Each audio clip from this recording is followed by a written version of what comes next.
Welcome to MetaMinds, the show where we ask hard-hitting questions about the world of Web3 and talk about how it's impacting the world around us.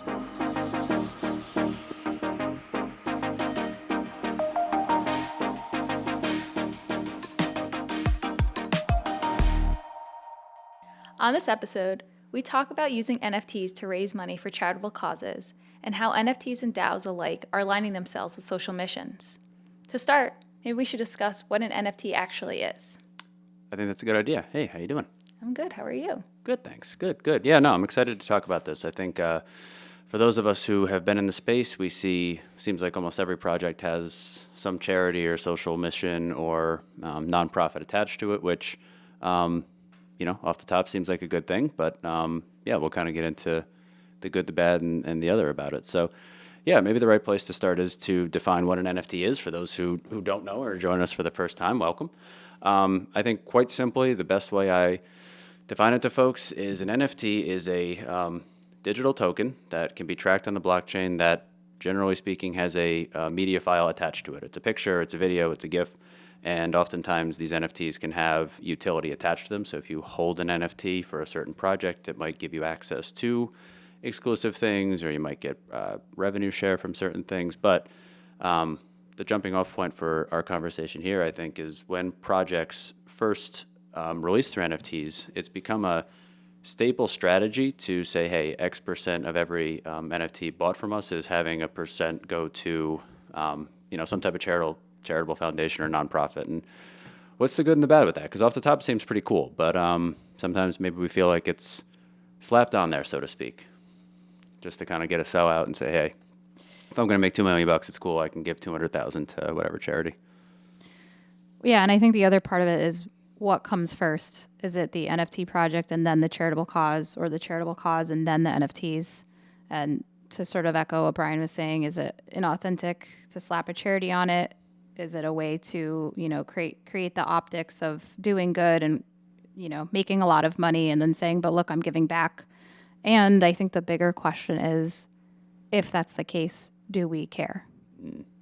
Do we care when they do it in, I'm trying to think. I haven't been to a Dwayne Reed in a while since I moved back to the city because I don't have one near me. But for years I went to one, and they do the red nose. Dwayne Reed's the reindeer. Yeah, all that type of stuff. Or I don't know, McDonald's, they do the round up your dollar. For a lot of places do it. Do we feel any type of way about? Let's set NFTs and Web3 aside for a second. Is it any different than places doing that? And do we feel any type of way about those type of charitable things? I guess how often when you're at the cash register checking out at Dwayne Reed, when they ask, do you want to donate $1 to X, Y, and Z, do you do it?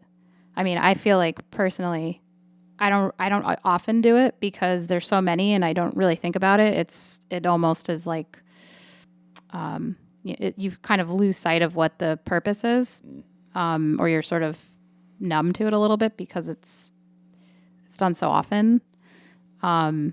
And there isn't really a lot of, the person at Dwayne Reed isn't saying, let me explain to you about this charity and, where the proceeds are going to, or even how much, or when we submit them or whatever. So I think that way is, as a user or as a donator, as a person involved in it, you don't fully see, the impact of where your dollar is going, because it's just, in some ways, it does almost feel like, well, I'm giving $1. Maybe Dwayne Reed's taking it. I don't know. How do we know? How do we know, indeed? That's one of the good things of the blockchain. Yes, that's exactly what I was going to bring up is, what am I doing when I'm donating that extra $1? What's happening to that extra $1 when I donate to Dwayne Reed? And the benefit of blockchain is it's all out there. It's a public on a public record. So you could see blockchain as a public ledger of all of the transactions that happen. And as an example, World of Women, which is an NFT collection, and we can give a little background on that. But their mission has always been diversity and inclusion, and empowering female artists. And they, right off the bat, align themselves with nonprofits and charities benefiting women across the globe. She's the first is a nonprofit. Another one was, combating child marriage. So they, from the get-go, had said they were going to donate a certain percentage of their revenues to these nonprofits. And we know it to be true because they post their EtherScan receipts showing that those actual transactions came from the World of Women wallet and went to the wallets of those nonprofits. So EtherScan is the ledger where you can prove where the money in Ethereum is moving, right? So Exactly. EtherScan is used for the Ethereum blockchain, and there's Polyscan, there's other public ledgers out there that outline all these transactions, and you can see the movement from wallet to wallet.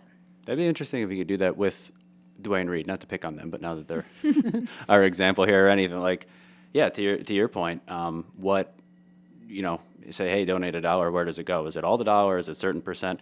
It's cool to see that NFT projects can say, like, X percent's going to this, and you can go ahead and look at the ledger of, like, here's the, funds that came in, here is what got donated, and you can make sure that they're true to their word, whatever their word might be. And I think I'm saying it a little bit wrong because in a Dwayne Reed or whatever example, we say, hey, an extra $1 donated up.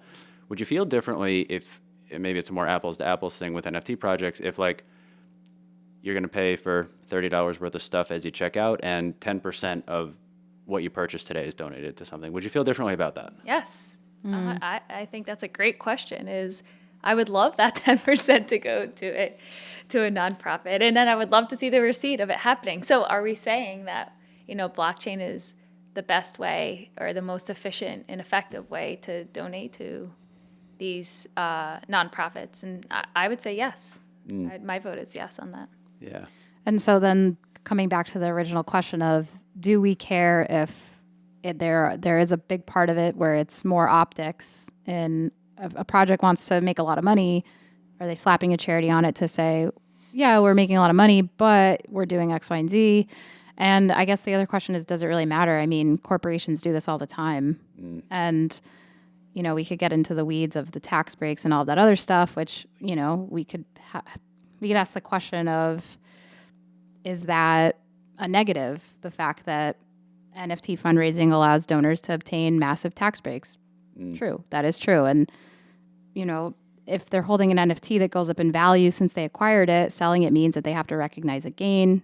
If they donate it, they get the double benefit of not having to recognize the rise in value while still getting the tax break. So I don't know. There is that component of it too. And I guess the question would be, again, does it really matter? Or should we just be celebrating the fact that, well, there's always been a dark side, I think, to donations and charity. And I think we know that. But should we just be celebrating the fact that, these are donations and proceeds, and charities are,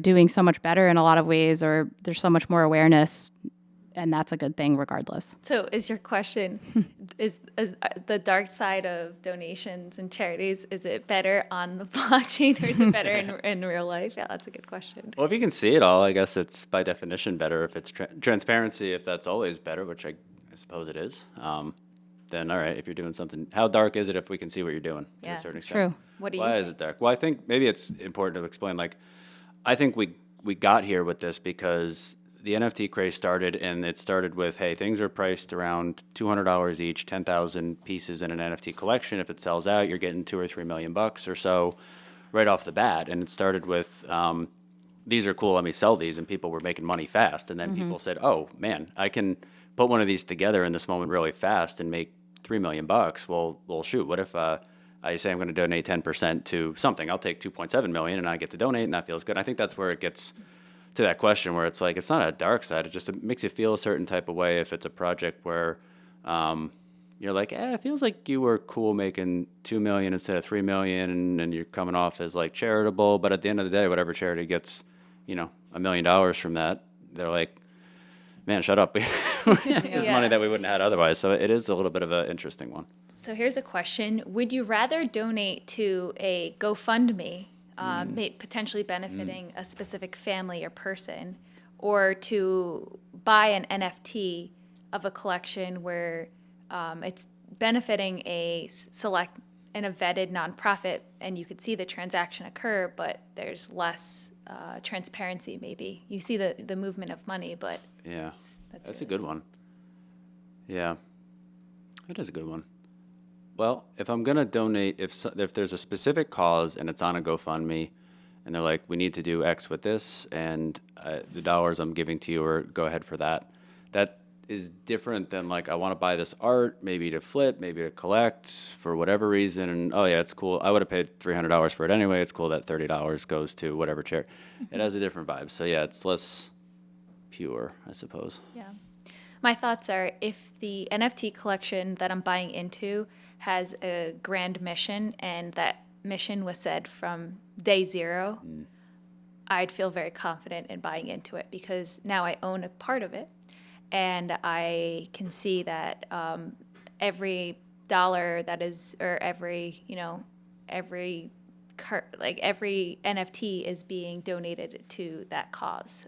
Every NFT sold is being donated to that cause. And I think that's really important. And that's what reminds me, that's how I see the Jerry Feightner Project as a differentiator, is the cause is from the first day. It is not a charity was aligned for the sake of having a charity aligned or for saying, hey, here's my charity checkbox. It's because from the first day, there's a social mission and cause, and it unifies communities across the board.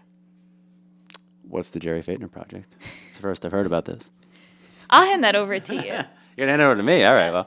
Well, I guess it's a little spoiler because later on in the show we're gonna have a guest on. His name is also Brian, and he's the founder of a project with a friend of his who tragically passed away a few years ago. And we at Dynamic here build projects, and we work with him to build the Jerry Feightner Project that releases next week.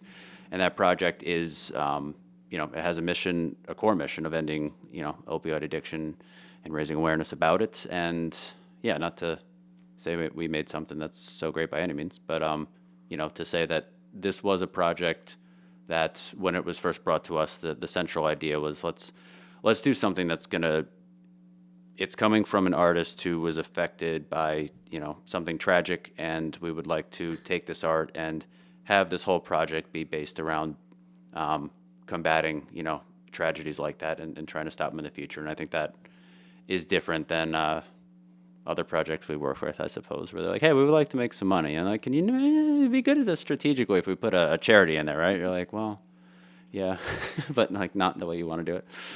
Check. Yeah. Agreed.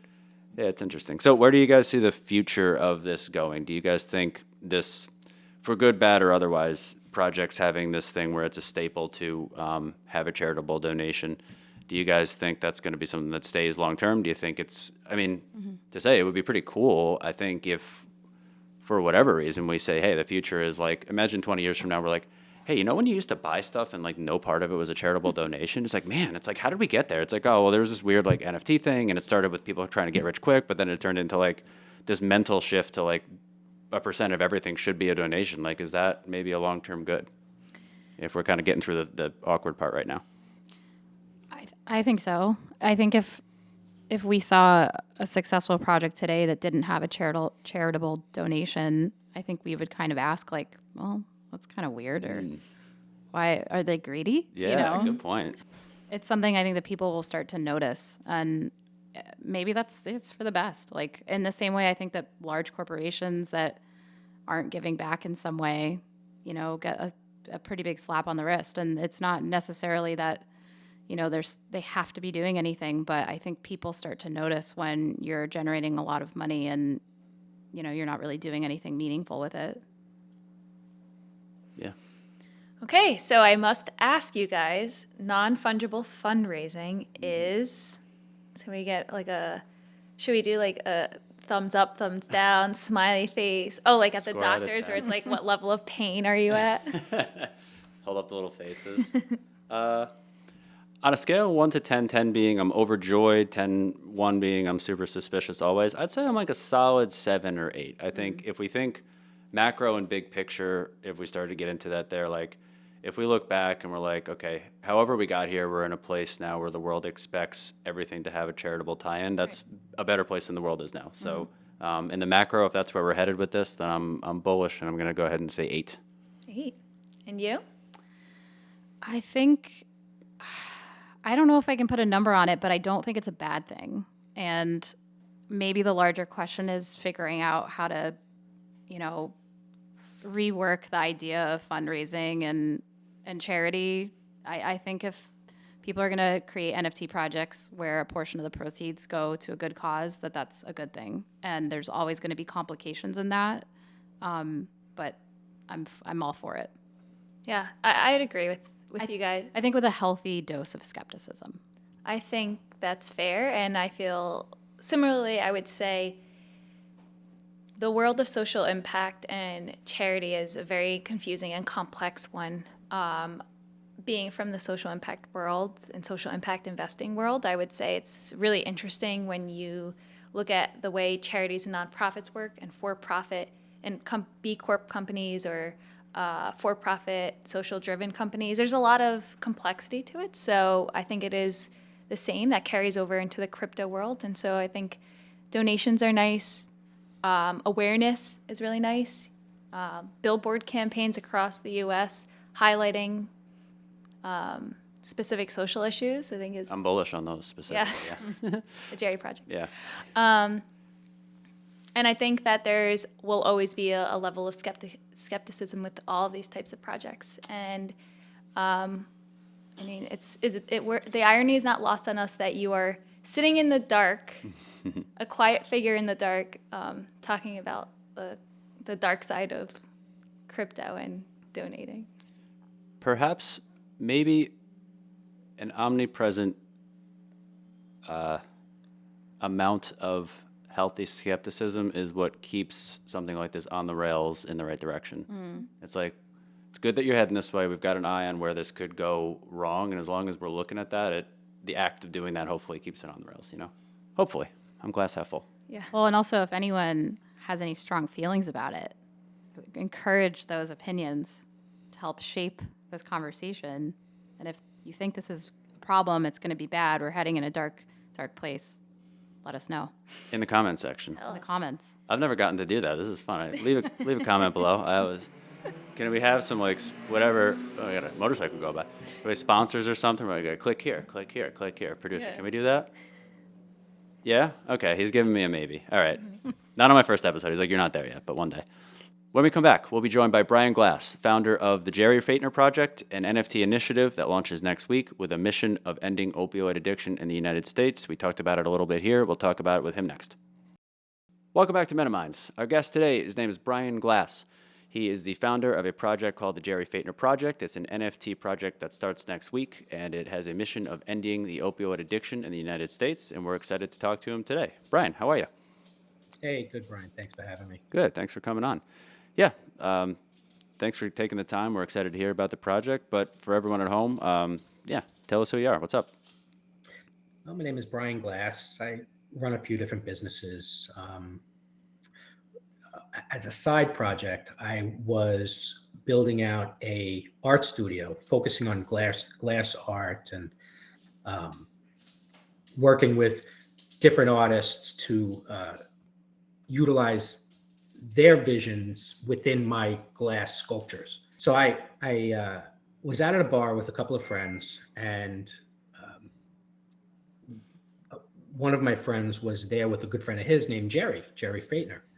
And I never met Jerry. I heard a lot about him. A bit of an eccentric genius.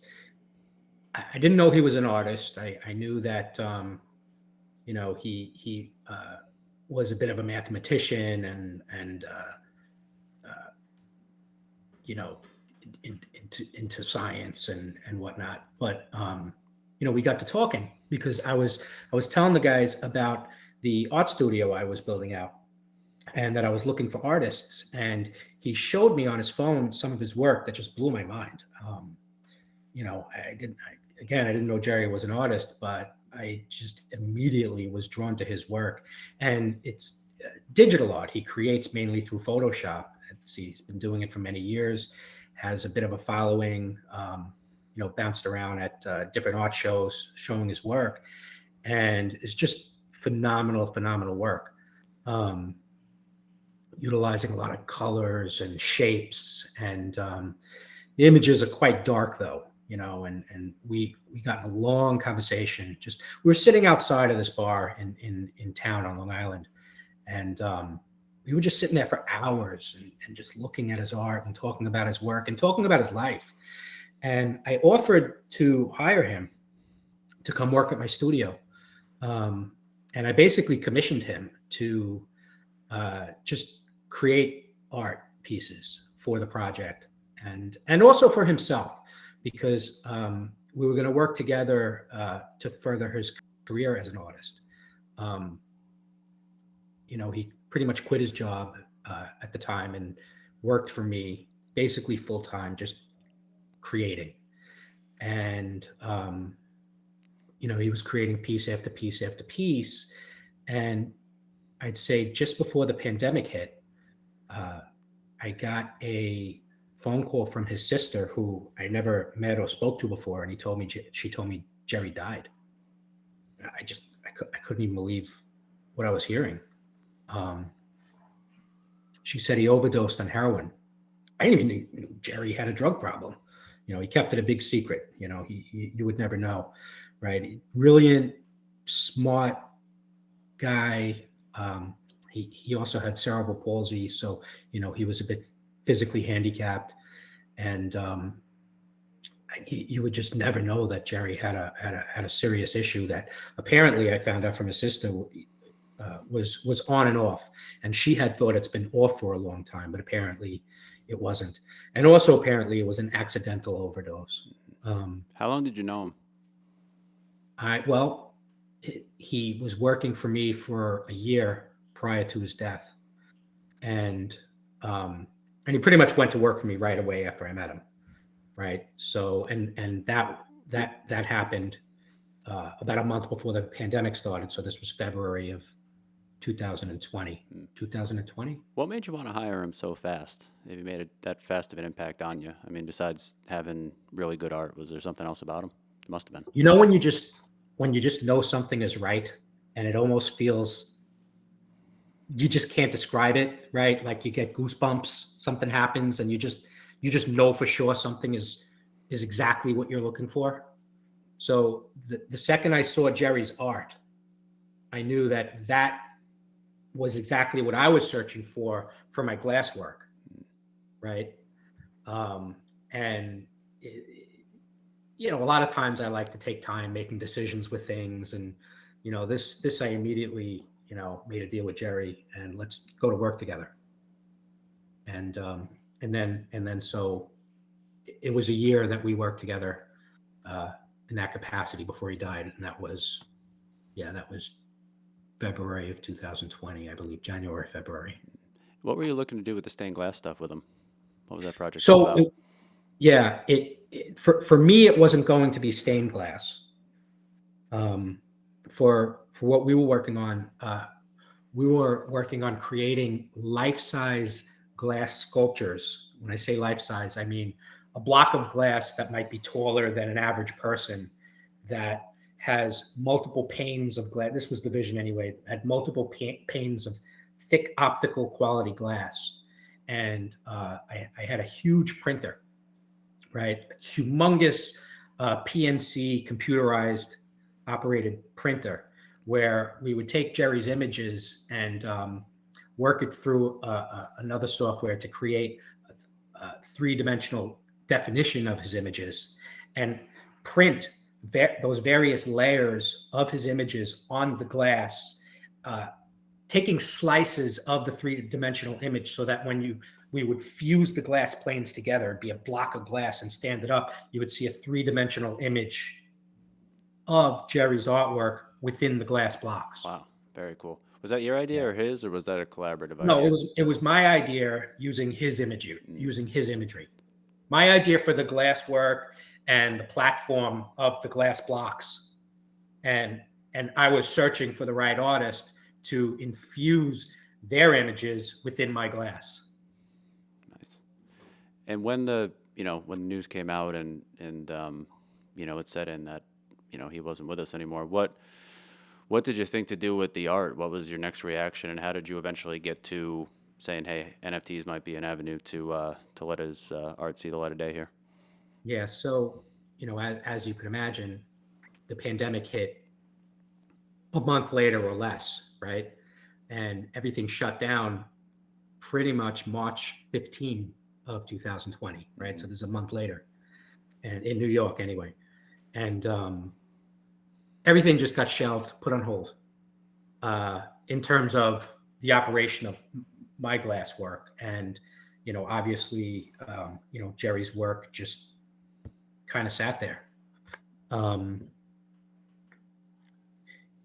It wasn't until NFTs popped up. And, so my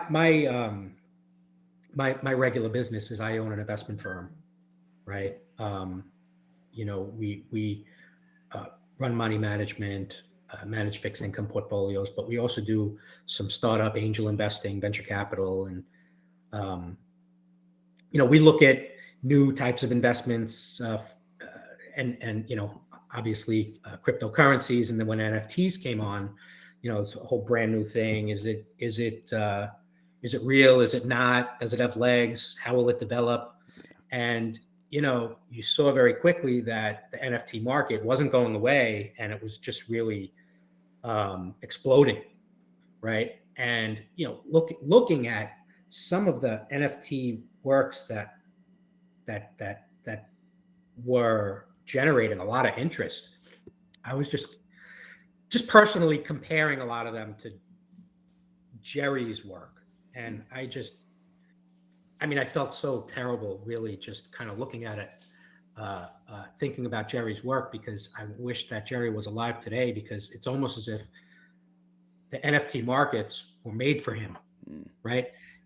He's a digital artist. He was a digital artist. He created within Photoshop. And what better way to bring out his art into the world than through NFTs? So I figured, you know what? Let's involve his estate. And, this can further his legacy, right? So, I had a lot of the works that he created for me, and I reached out to his sister and his mom, which manage his estate. And, I asked them if they could share with me, his other works that he has. If they had access to his files, and it turns out that they did. They had access to his computers. They have access to his computers. So, they put together a hard drive of a lot of his works for me. And I sadly became very excited at the notion of, furthering Jerry's legacy. Very excited about that, but just sad that he's not around to see it. Furthering his legacy through NFTs, because I think it's a perfect match. Yeah, well, I agree, and I agree because with full disclosure to everybody, we at Dynamic 3.0 have been working with Brian for last August maybe we got in touch and worked through how to build out a project and say, let's take this artwork and do something with it that's meaningful.